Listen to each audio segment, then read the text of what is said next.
Hello, everyone. I'm Mark Ventresca, a faculty member at the Saïd Business School, on faculty at Oxford and also Wolfson College. I'm very pleased to welcome you to the first of several sessions that bring together faculty and expert executive, commercial, public sector colleagues to really think about and debate a core set of issues around the emerging space technology, space governance, space sector issues.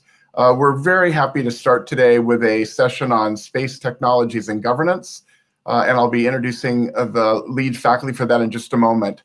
These sessions, 5 sessions over the next few months, I hope you'll join us for. They represent both a commitment by a number of colleagues at Oxford and many alumni and others in the wider world who recognize that the emerging issues of space, well beyond discovery and exploration in the traditional model, to really engage questions of entrepreneurial activity, exploration, and also making use of space in new ways. They represent an effort to bring together colleagues to speak to these issues, to offer insights, to pose questions for you, and to inform us very generally about this exciting and important area of activity. We will be thinking about questions of technologies, governance, but also the changing skill sets, the nature of knowledge around space, commercial efforts, questions of commons governance. How do we as a society, as a group of people across many countries, begin to imagine the stable use of space, the stewarding of space over decades and longer? So the series is an effort both to recognize the exciting commercial opportunities that many people are involved in, literally thousands of ventures around the world, and also to underscore the longer term questions of stewardship and opportunity when we think about space. I'd like to introduce now Professor Lucas Kello, a faculty member at Oxford in the Department of Political Science and International Relations, who will be the moderator for this very first panel on smart space technologies and governance. Lucas, over to you, please. Generous introduction, and I want to echo Mark in welcoming our panelists at Oxford University. So good morning, afternoon, or evening to everyone, whatever the case might be where you are. Today's discussion, like the seminar series more broadly, will explore the notion of smart space.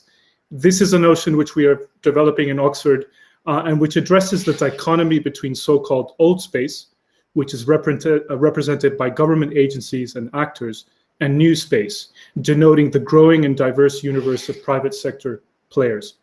In some regards, the separation of these two terms, which is quite common in thinking about the space industry, makes sense. After all, the two sides encompass very different kinds of actors with divergent interests, motivations, goals, resources, and capacities. But the distinction is also artificial, because increasingly the national space agencies rely on private actors such as SpaceX to assist in or even perform basic functions traditionally reserved for the agencies, such as human transport into space, while at the same time the private sector is greatly affected by government regulations and laws in its scope of activities. The notion of smart space, therefore, prompts us to consider the growing synthesis between these two worlds of old space and new space. It asks us to consider important questions in the direction of more effective cooperation. Namely, what is the role of the private sector in developing and integrating new technologies into space systems that are traditionally dominated by state actors? What are the main obstacles to closer cooperation between private industry and national space agencies? And what regulatory and governance reforms could facilitate such cooperation? To discuss these and related questions, we've assembled today a stellar group of speakers, stellar in more than one way, I should add.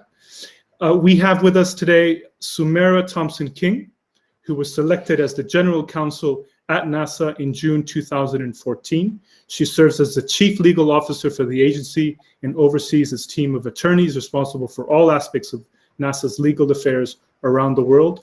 Previously, she served as the Deputy General Counsel responsible for oversight of substantive legal advice and assistance provided by NASA's Associate General Counsels to the centers. She also served as the agency's suspension and debarment official. She began her career in 1986 when she joined the Office of Chief Counsel at NASA's Goddard Space Flight Center in Greenbelt, Maryland. So clearly she brings with us a fantastic and wonderful range of experiences and knowledge. We also have with us Luc Piguet, who is the CEO and co-founder of Clearspace. Clearspace is a spin-off from the EPFL Space Center, focusing on developing technologies and services to remove unresponsive or derelict satellites from space. The company works on the Clearspace SA mission to demonstrate the set of technologies necessary for these operations. And we also have Sebastian Moranta, who is the coordinator of studies at the European Space Policy Institute in Vienna, an independent and public think tank providing decision makers with an informed view on short to long-term issues relevant to the European space policy.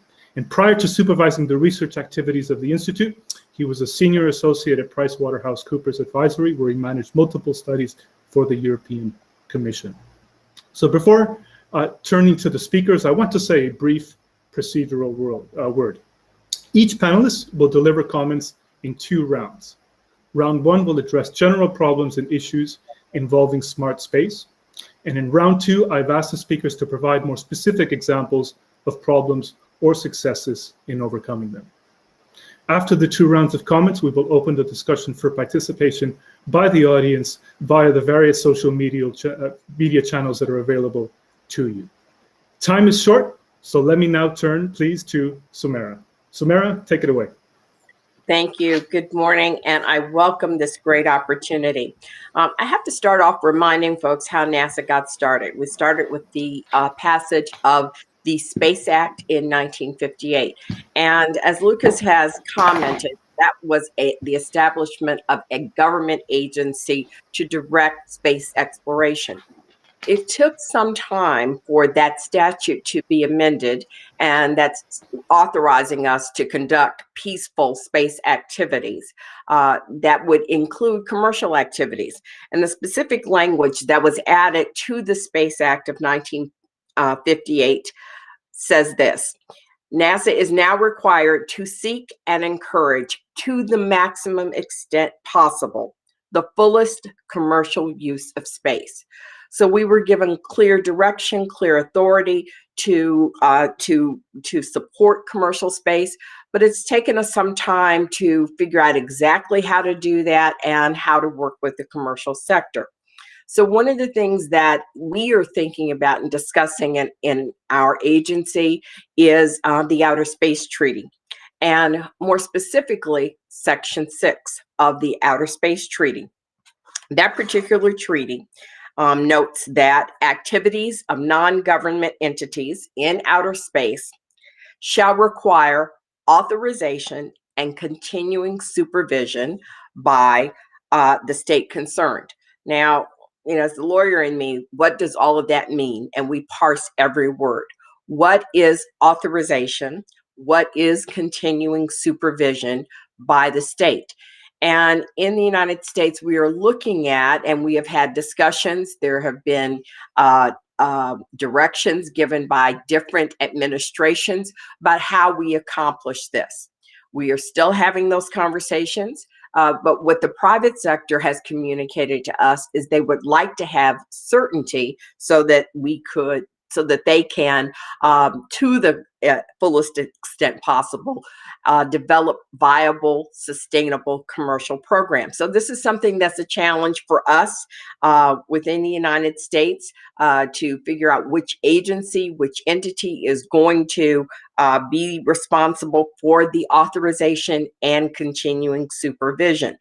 And this is particularly important since NASA has also authority under a statute passed in 2015, which is the Commercial Space Launch Competitiveness Act.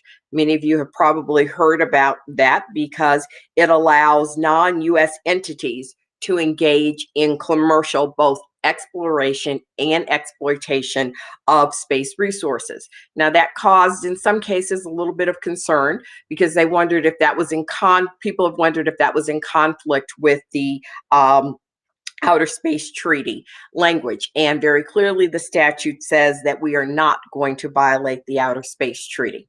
So those are key issues we're talking about. Other topics that I think we are going to need to resolve as we move forward with supporting commercial space activities, or what I call CCD, which is we've got to deal with issues of conjunction, communication issues, and debris issues. What's conjunction? Basically, conjunction is when you have satellites or any type of entities in orbit. We don't want them to come close to each other. That could interfere with each of their operations. We've got to establish norms. We've got to talk about how we're going to address conjunction issues. Another issue is communication, spectrum issues. Who gets to use what area of spectrum for communication, for commercial satellites, for military satellites, and for government agencies in their exploration activities. Those are things we have to work out. And then the last is debris. We all know that there is a lot of debris floating around in low Earth orbit, which interferes with, frankly, our operation of the International Space Station, other satellites. So these are things that we are going to have to work on. These are things that we have had ad hoc conversations about and have dealt with individually. But we need to address these so that we can reduce those barriers to cooperation between government agencies and private entities. Thank you, Lucas. So thank you, Sumara, for those comments. I think what comes across quite clearly and interestingly from your comments is that although the state performs an important role in authorizing and supervising private sector involvement, it clearly doesn't see itself as an obstructor, right, for such involvement. And indeed, it plays an important role in facilitating. So thank you very much for that perspective from someone who serves so prominently in a state agency. Next, I want to turn, please, to Luc. Thank you very much. It's a pleasure to be here with you today. So I'm Luc Piguet. I'm the CEO and one of the co-founders of Clearspace. At Clearspace, we've been working now for several years on the development of technologies to remove space debris. Actually, the team working behind Clearspace has been working on the problem since 2010. But the company has been founded in early 2018. Once we've seen the evolution, the rapid evolution of the commercial operations in space, we felt that we have to go faster and build up a use case that could be sustainable for in-orbit servicing. What is a little unusual with Clearspace today is that we have been developing relatively rapidly, and we participated and been selected in a tendering process by the European Space Agency to lead one of the first autonomous debris removal mission in history. And it's a little unusual as a setup, mostly because ESA actually selected a startup to lead a mission in this case. For us, the collaboration between public and private institutions is at the heart of what we do. We have been starting working early with ESA. We are every week in relationships and in collaboration and meetings and reviews and co-engineering processes together with ESA, and had a lot to do in terms of collaboration also with member states to ESA, mostly because in the case of European Space Agency, the funding comes from the member states, which means that you cannot just win a tender, you also have to convince member states to finance the specific mission you're going to do. So we have been very much engaged in collaboration with, at the same time, the agency and the participating states to our mission. What we see is, in our perspective, really the role for the public institution is to build, in some aspects, momentum behind specific technologies or moving forward developments that can make a substantial difference tomorrow. The problem we were facing when we were founding Clearspace, and at the beginning of the years we've been working on the problem, was that most of the investors or sources of fund would tell us, where is your market, right? Who is going to pay for removing space debris? Where are the obligations? Nobody's obliged to do it, so nobody's going to ever pay for that. And on the other hand, the policymakers could not implement any policy because there was no demonstration that this is actually feasible, or there was no service on the market to actually serve a specific policy. And in the case of the Clearspace 1 mission, under the ADRIOS program, ESA essentially pushed forward an agenda, and the approach ESA took was to say, okay, let's let the industry decide what the mission is going to be. So ESA essentially published a list of 20 objects that are in orbit and that should be removed or could be removed, and asked the industry to say, okay, what do you propose to do? Which object, which mission? There's only a few requirements. The first one is that it should be removed by 2025. And we'd like to see a business model for this specific mission. And we participated in this exercise. What we can see today is that it's an extremely enriching exercise to work between a team which is essentially a startup culture, where we think about moving fast, approaching the problem from a very commercial perspective, and a collaboration with the team at ESA, which has fantastic engineers, and where we can have debates, which are not always easy, but bring a lot of value into this exercise. So the other thing that we brought into the exercise is the way we collaborate through an industrial team. In this specific mission, we have ESA contracting a startup which has very large prime in its supply chain. For example, part of our industrial team, we have companies like Airbus, like OHB, Ruach Space, Deimos, and others, which are substantially larger than the Clearspace team. And this is really working because we are in a co-engineering approach with those different actors, and could build up a relationship with the different actors in our industrial team where everybody's engaged for the end result of the mission, which is unusual in the approach. There's a lot of challenges, obviously, to overcome to make that happen. But we think that it's really fantastic to be able to collaborate with ESA on a mission like this, with the support from different national delegation, and in particular in the UK from UKSA.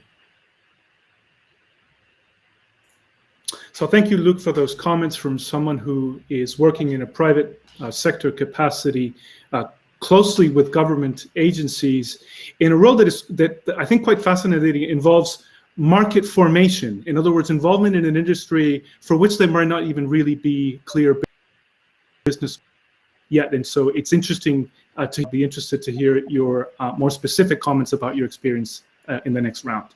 Next, I want to turn, please, to Sebastian. Thank you, Lucas. Good afternoon, maybe good morning to those who are a bit further away. First of all, of course, thank you to the Saïd Business School for inviting me to this very interesting event. Interesting because I think that really this perspective of smart space is really the right one, and addressing really the right questions. I think there is really no better way to start this series than tackling the question of governance, because governance is really the starting point. Here, I don't want to echo too much what Sumara and Luc mentioned earlier, but I think it's very important to recall really the instrumental role of public agencies, public space agencies. Here, we're speaking about NASA and ESA, of course, in the emergence of new space and in the exploration of new approaches to public programs. So really new space, smart space is really not something that is spontaneous. It really came as a result of determined public strategies and ambitious innovative approaches to public program. I think it's really important to mention this first ingredient. The second ingredient, I guess, for new space is favorable macroeconomic conditions for entrepreneurship and private investment. I think it's important also to recall that we were lucky enough to be able to really leverage these incredibly favorable macroeconomic conditions over the last years. And maybe not to steal away the credit from people like Luc, the third ingredient is really companies and entrepreneurs with absolutely outstanding business and technical acumen. And maybe a pinch of good fortune to see all this happening. But as we look at the future, I guess that it's important to recall that the public sector will maintain a central role in the development of smart space, of new space. First of all, as an initiator, really exploring new ways to conduct public programs, new ways to engage with the private sector. And I think there are a few very interesting developments recently in Europe that we'll be able to tackle and discuss about a bit later. Second, as a catalyst to support the emergence and the development, the scale-up of the different space ventures. For example, as an anchor customer for space-based solutions, or as working on regulations and really facilitating the development of commercial activities in the space sector. The third role that I think the public sector will have is the one of a driver, not to say a safe net, but let's recall that space is and will remain a strategic sector. And questions of strategic autonomy, of sovereignty, and industrial policy still remain very important drivers of public policies in the sector, shaping the way forward. Now, as we progress on the path of new space, and as we see this transformation of the space sector unfolding, there are, of course, new questions that arise and that we need to tackle as a group of public and private stakeholders. It was mentioned already before. Of course, there is the question of safety and sustainability, closely related to the concept of space traffic management, which is now very much under the spotlight, both in the US and in Europe. So there are new challenges that are related to a more intense, a more global, a more diverse space activity. And what we are challenged to do is really to find a compromise on necessary rules and solutions to tackle these issues that do not hinder the positive developments that we have seen unfold recently. Now, in this frame, what will be the role of private actors? My personal conviction is that it should be prominent. It should be really a prominent role, both with regards to corporate responsibility. Of course, as Luc is here today also to provide solutions to tackle these issues. And I think it's very important that that we take into account that anyway the solution has to come as the result of a dialogue between public and private actors and at international level as well. So just to conclude these introductory remarks, I would like just to highlight that first, of course, governance is really the starting point of what we're seeing developing in the space sector, and that the future of new space, of smart space, will, even though it is very much commercially driven, will be very much dependent also on successful public strategies. Thank you.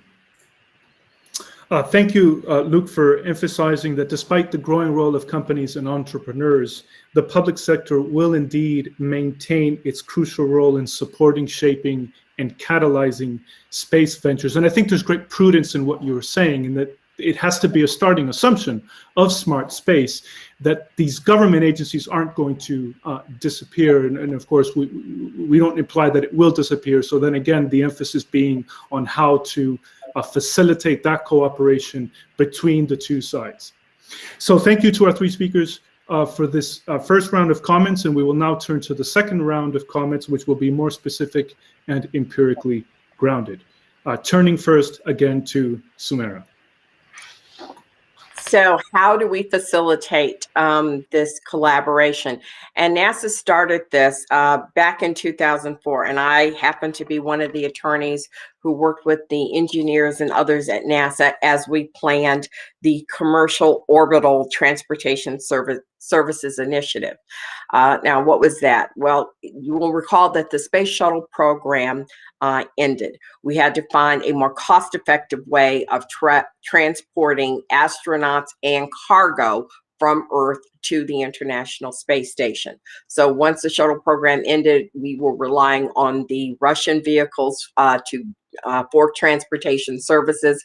And at that time, the administrator of NASA encouraged us to look at a way of using commercial space, encouraging the development of a market, because you will recall at that time there was no market, and that's something that both of my colleagues have discussed. So we were there. We were challenged to think about that language in the Space Act, saying to the maximum extent possible, encourage commercial activities in space. The commercial activity that we chose to focus on is providing transportation services from Earth to the International Space Station, focusing first on cargo that needed to be delivered to the International Space Station, and then crew. And you have seen that evolve over time. Many people, I have to remind them that SpaceX did not exist in 2004. So we were really being very innovative in our role of helping to foster the development of a market, of a capability, so that NASA could be one of many customers. And so we're very proud of that initiative. You've seen the results of that achievement, which is the SpaceX vehicle that is taking cargo and crew to the International Space Station.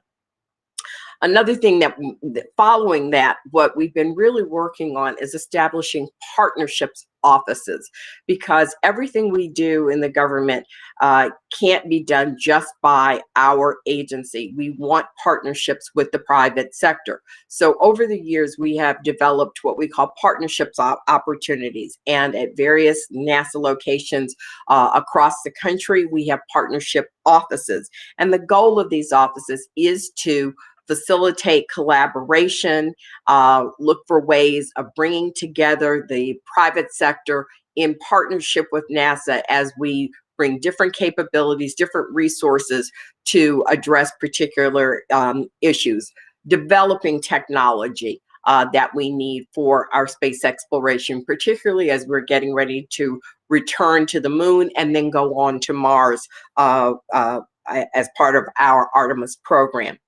One of the things, one of the success stories that we are very proud of is our relationship with SpaceX, where we also did something innovative, which was to talk with SpaceX, have negotiations with them to obtain a license where we would be able to share their proprietary information. We know how important proprietary information is to companies as they are developing their commercial enterprise. So SpaceX agreed to provide to NASA a license for its parachute asymmetry device. And this is the parachutes that are on the vehicles that land to bring them safely back to Earth. And we talked with SpaceX about using that technology.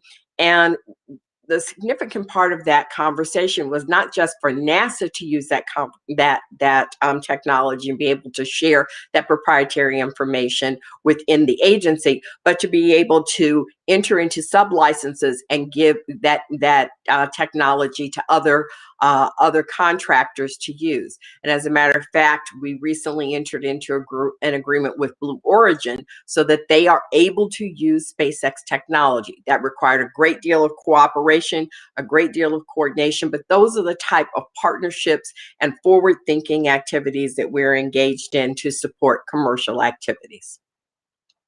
Thanks. Thank you, Sumara. Who would have imagined in 1958, when the Space Act was passed, that the United States government would be relying on a private company to send both cargo and crew to an international space station? I think this is an extraordinary development and speaks volumes to the possibilities of what we call smart space. And there's no doubt that many students and analysts at business schools and political science departments around the world are writing or will soon be writing case studies of this experience. So thank you. And now, Luc. So it's truly impressive what has been done with SpaceX, and I have to say we look at it from the other side of the pond, and we're really impressed by everything that has been done over the past few years. So I think it's fantastic as an experiment. Maybe what I can share about our experience, which is much shorter as a company, is the value and challenges of a collaboration with an agency. I think we established before how important the agencies are in the development of space technology and how central the role of the agency is. The challenges we faced at the beginning was mostly cultural challenges on one hand. For us, when we work on the project, the fact that we collaborate together with the European Space Agency today, and we hopefully with other space agencies in the future, in future missions, places us in a situation where, on one hand, there's this confidence contract where ESA engaged, we say, okay, fine, we support Clearspace to do this mission. They selected us, and then they supported us through the process. But also, it's a challenge for us because they set a standard and they're behind us on a regular basis to make sure that we get to the right level of quality as well in terms of the work that we do, what we implement and how we actually execute on it. And what I can see is that obviously at the beginning, there's more friction. There's a very different cultures between a culture that you find inside of a space agency or a culture that you find inside of a startup. And it took some time to get aligned, and then, but then at the same time, it forced us also to integrate new models or new ways of doing things, or ways of doing things that we wouldn't have considered from the start. And I think this has been an extremely enriching exercise for us. The other aspect for us that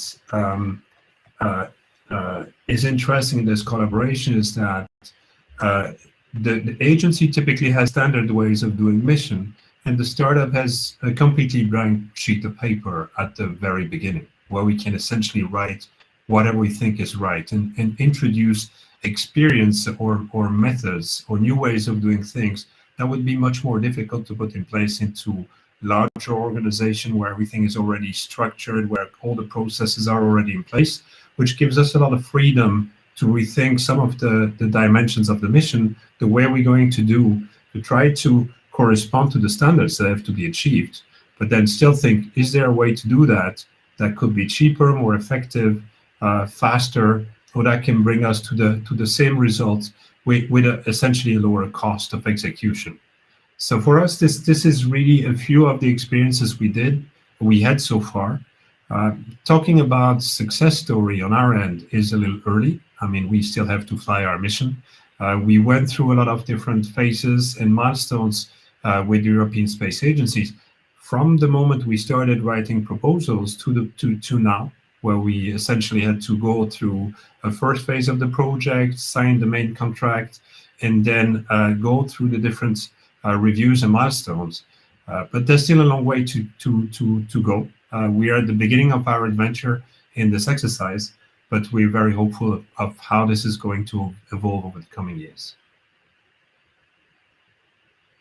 I think you raise a very important point here with some broad implications about the cultural challenges, right? As you might expect, will exist and indeed endure between these two very different sectors, the public sector and the private sector. And indeed, it's the essence of a free market economy and society that those differences do endure and manifest themselves. And so there's both, I think, opportunity and tension involved, right, in those relationships as a result of these ineradicable cultural challenges, the obstacles of which, can nevertheless be addressed. And I think that the experience and example of your company provides some insights and lessons in that direction.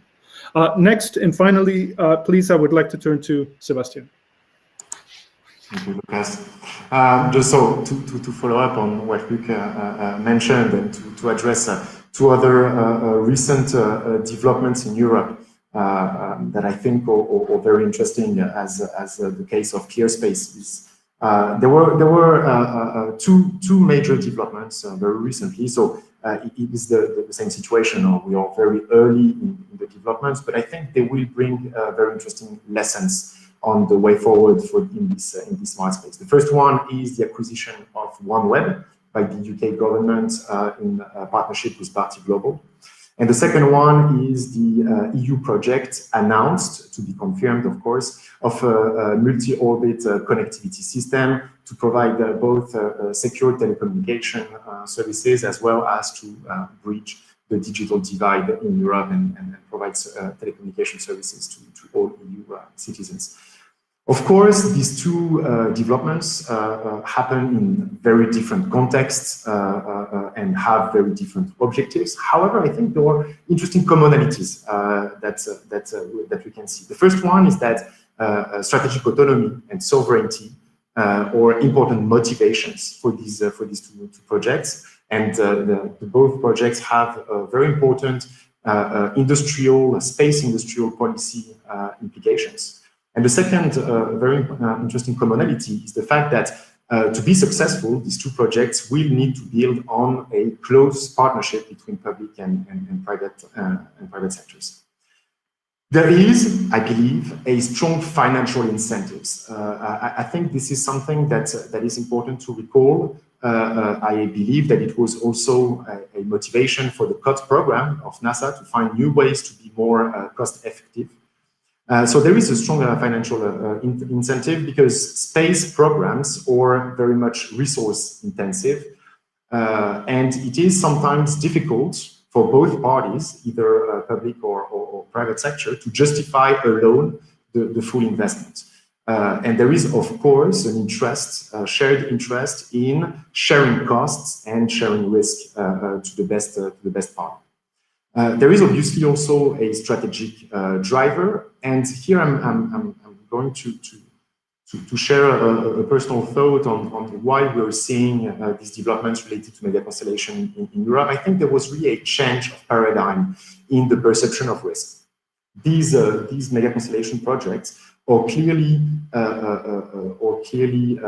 have an inherent business risk, of course. But I think that there was really a change in the perception of this risk, and that Europe is now not only seeing the business risk, but also the strategic risk to be left out of what could potentially become a real growth engine for the future of the space sector.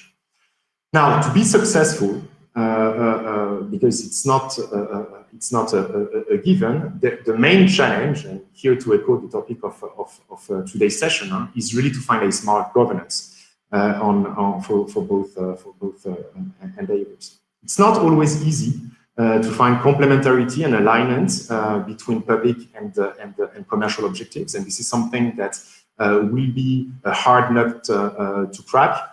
In particular, as there is a strong security dimension to these projects. So this will be clearly an important challenge. The second challenge is that it's not always easy either to find appropriate arrangements. Public rules do not always suitable for the private sector. So we will also need to find an appropriate governance for these projects to be successful. Now, with regards to really specifically the EU project, I think there is an additional layer of difficulty, which is the fact that there is we need to balance also the national and European dimension. So this is something also that we need to tackle. So to wrap up, I think we are still very early in this development. So we will need to see how they will unfold. They will really likely bring many lessons, some very good ones and some less good ones, most probably. And it also shows that smart space is really only at the beginning, and it will bring new questions as we progress on these developments in the future.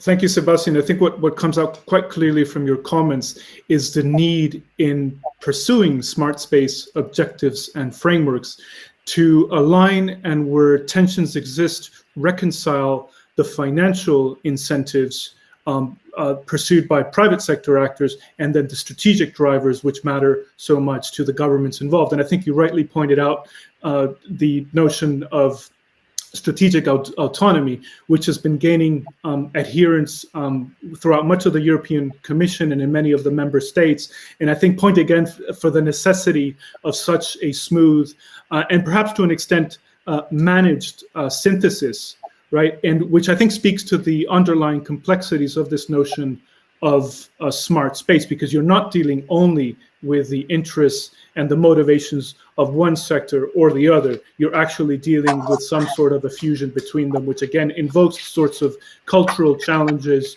and complexities that Luc already raised as well.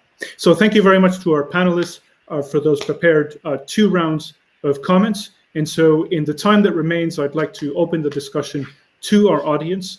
And I will start by posing a question from Frank White, which is the following. Does the Outer Space Treaty need to be amended to take into account developments since 1967? Now, I'll leave it to the speakers whether they want to start with 1967 or earlier or later. But let me address this question first to Sumara. I'm not sure that the Outer Space Treaty needs to be amended, because remember, if you look at the actual title of the treaty, it says principles. So it gives us a framework of what we need to do. And so operating within that framework, there are new things that are occurring. And I think each government organization, the private sector, we need to work together to develop norms to implement those principles that are stated in the Outer Space Treaty. So I don't think it's a requirement that we need to add something to the Outer Space Treaty, but let's figure out a way to implement those principles. And that's going to take a lot of work. We have started to do it. That's why I mentioned the Commercial Space Launch Act that we put in place in the U.S. government. But now we've got to figure out which agency, which entity is going to be responsible for that authorization and continuing supervision. That's not inconsistent with what's in the Outer Space Treaty. We've just got to implement it. Thank you, Sumara. What about Luc? Any thoughts from a private sector perspective on this question? So I'm not an attorney, but I would agree on the fact that I don't think that there's a change needed there. If I would think about where change is needed or where something could be improved, is more in my perspective when it comes to collaboration across regions, right? What we see, for example, in the startup environment, we're very open to collaborate with American companies, and we are very open to the idea that we could actually build something together with a startup in the US or with using technologies or across a region. And what we see today is one of the biggest challenges to make that happen are related to export limitations. And I think typically, if I would look at the future, how can we develop a more thriving space economy? I think one of the subjects that should be addressed is collaboration across region and how this can be actually done in a more effective way. I know it's a difficult problem to solve, but definitely something we think it should be looked into. Thank you, Luc. And Sebastian, any thoughts on the Outer Space Treaty? I share the point of view of Sumara and Luc.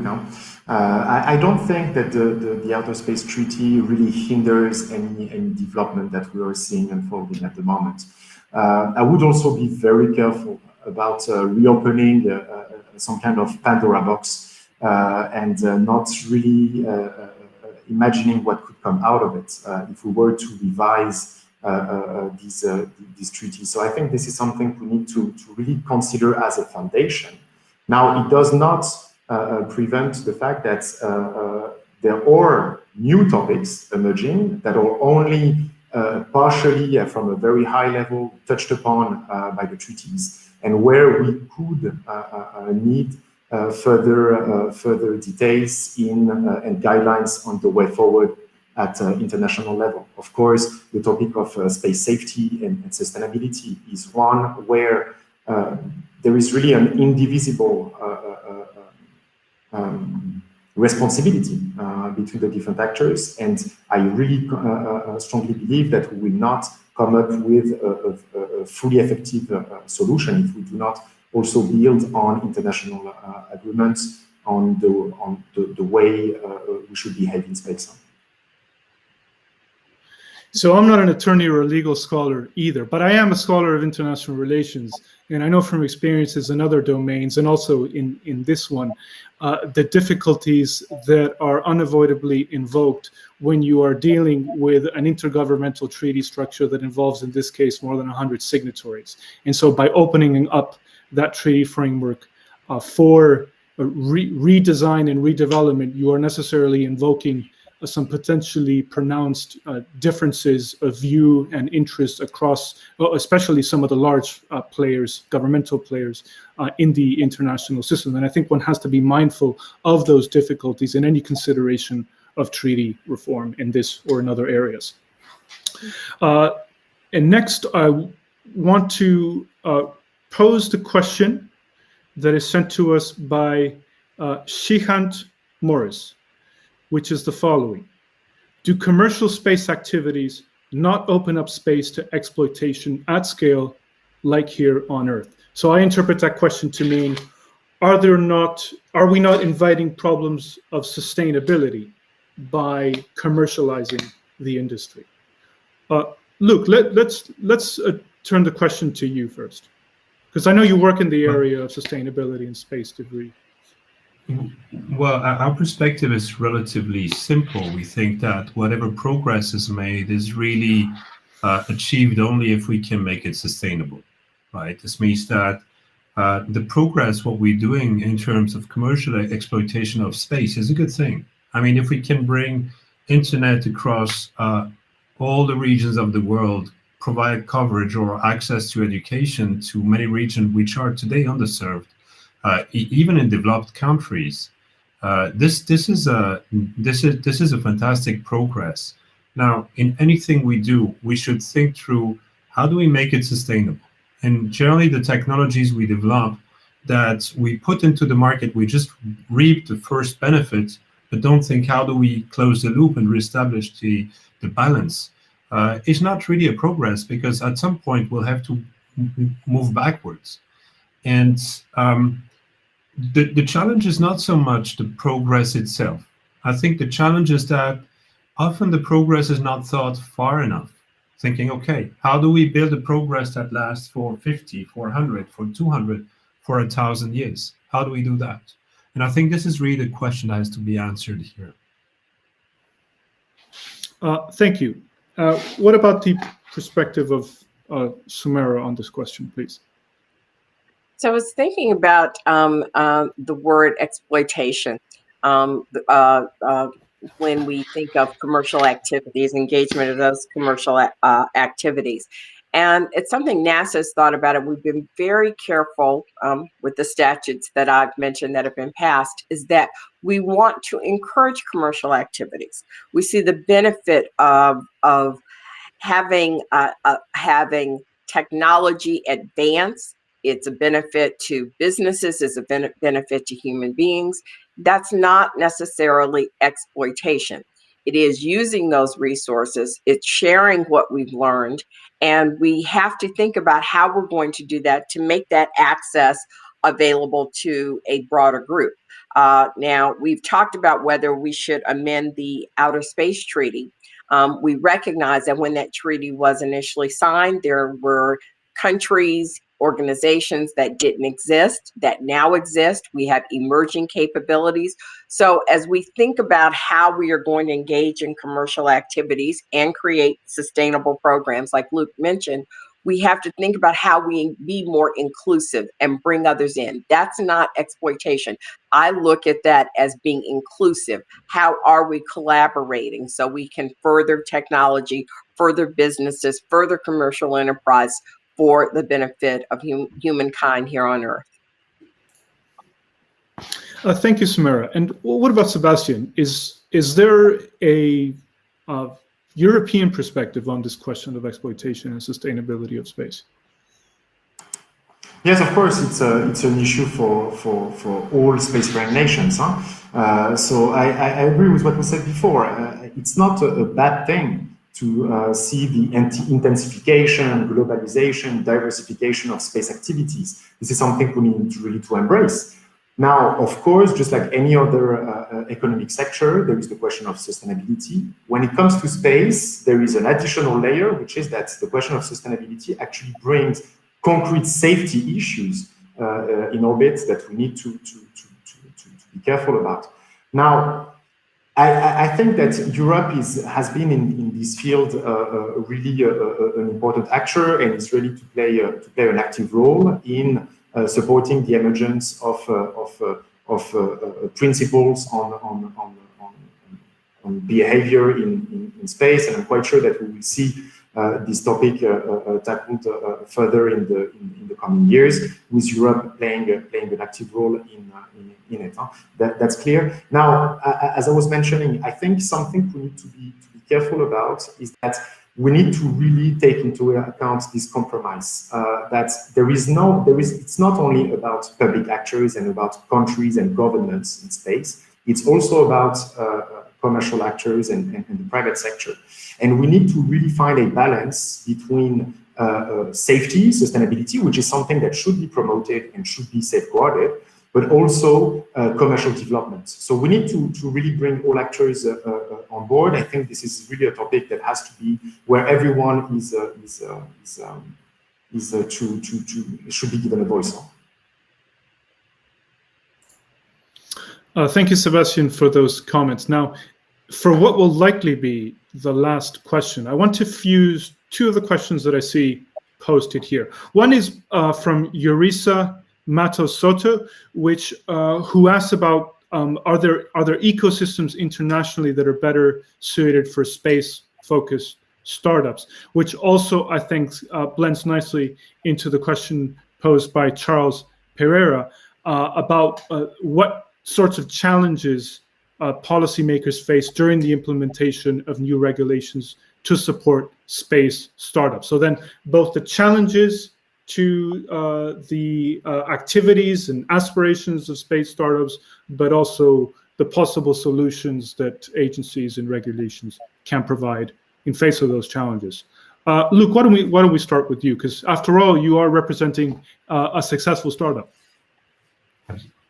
So I think there's a few dimensions you need to have a chance of success as a startup in space. The first one is there is a need, obviously, for an agency that is forward-thinking. In general, the opportunity to make a first mission is absolutely critical.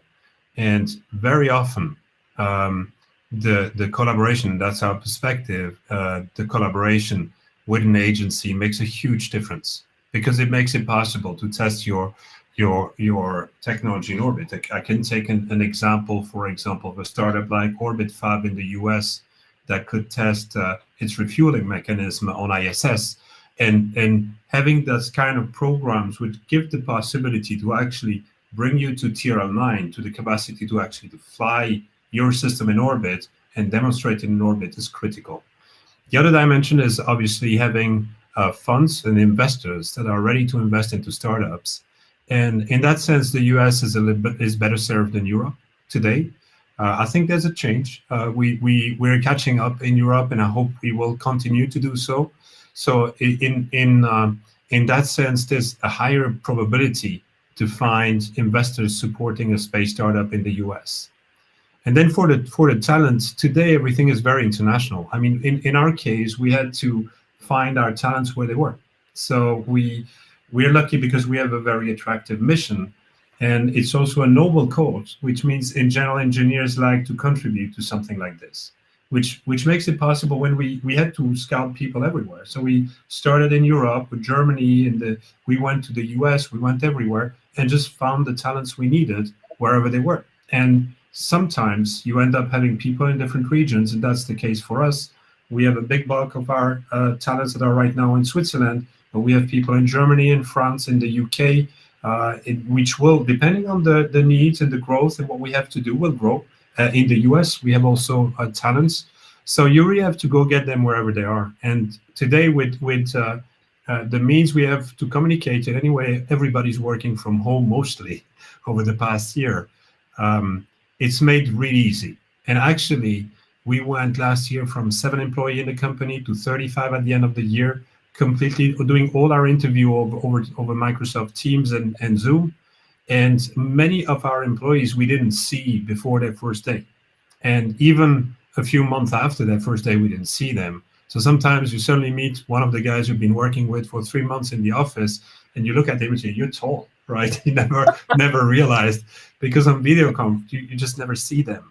So I think there's a lot of places where there are great talents.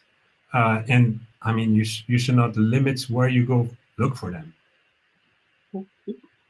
Now, that just brings me one more thing, if you don't mind. It brings up another challenge. And that's why before I was mentioning ITAR is a challenge.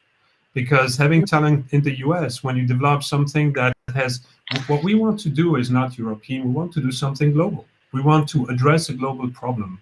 And one of the difficulties then is, how do you handle talents in export limitation environment? And that's definitely one of the showstopper, or a big break on what can be done in terms of innovations with startups.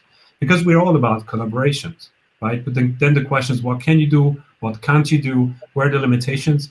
Maybe we've seen some fantastic talents from Iran. We cannot work with them, but they're amazing. Why? And so there's a lot of loss of talents in those limitations. So I just wanted to bring that in rapidly, because I think looking at what is a challenge for smart space, this is one, definitely. So thank you, Luc. And now, Sumara, your country, the United States, was invoked at least twice in Luc's comments. So what can you make of these challenges faced by startups? And briefly, please, as we have just 2 minutes left, and I also want to give Luc an opportunity to chime in. So I just want to say two things that I wrote down are challenges from a government perspective: change in leadership, change in administrations. We have elections every 4 years. When a new president comes in, a new administration, we have new policies. That's a challenge for us to have continuity in our programs, and also our budget for the programs that we need and how we can support startups, like the COTS program, where we were supporting, back then, SpaceX was a startup. So budget dollars are very important. And one of the things that we recognize is a problem, is a challenge for any business, is getting that financial support, getting investors. How do you demonstrate that there is a market so that people will invest in it? And that's something that we fully recognize and we've had discussions about. So I'll stop there. Thank you. And finally, Sebastian. Thank you. So really final remarks on my side. So with regards to the different ecosystems, I think now we need to acknowledge that new space is global. Of course, much of the spotlight has been put on the US. From a European perspective, of course, we see it also happening in Europe. We had a record high private investment in 2020 with 500 million euros invested. But what we see is really the thing emerging, this dynamic emerging everywhere in the world, in China, in Japan, in India. Everyone is interested in exploring this. I would say, with regards to the role of public sector to further support the emergence and the development, 4 things: giving room to innovation in public programs. The second one is work on regulations to make sure that they are not hindering interesting commercial development.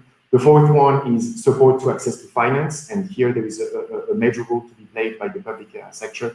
And last, public markets. I guess it's very important to note that the main anchor customer will remain for a while, the public sector.